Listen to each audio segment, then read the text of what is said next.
Hello friends, இன்றைக்கி காலையிலேயே பாட்டி வீட்டிலேருந்து வந்தாச்சு. விடிய காலையிலேயே கிளம்பி என்னோடய ஹஸ்பண்டும் பார்த்திங்க அப்படின்னா ஊருக்கு தான் போயிருந்தார். அங்கே வந்து கருவேப்பிலையும் மருதாணி இலையும் வந்து இருந்துச்சு, மரம் இருக்குது. அதுலேருந்து கொஞ்சம் வந்து எடுத்துகிட்டு வர சொல்லியிருந்தேன். ஏன்னா நம்ம சிகக்கு அரைக்கிறதுக்காக அவங்க கொஞ்சம் நிறையவே எடுத்துகிட்டு வந்திருந்தாங்க. சரி, ஓகே, அதை அப்படியே காலையிலேயே வந்து எல்லாத்தையும் க்ளீன் பண்ணி எடுத்து வச்சிடலாம் அப்படின்ட்டு க்ளீன் பண்ணிகிட்ருக்கேன்.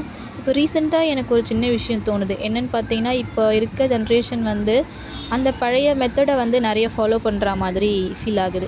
எக்ஸாம்பிள், இந்த மருதாணி பவுடர் போடுறது, அதுக்கப்புறம் எண்ணெய்லாம் காய்ச்சிலாம் நிறைய சேல் பண்ணுறாங்க இல்லையா, அதை வாங்கி யூஸ் பண்ணுறது. அதே மாதிரி சாப்பாடுமே வந்து கருப்பட்டி வெல்லம் அந்த மாதிரி பழைய உணவுகளை வந்து தேடி சாப்பிட்றது. இதெல்லாமே இப்போ கொஞ்சம் ட்ரெண்ட் ஆகிட்டு வரா மாதிரி எனக்கு ஃபீல் ஆகுது.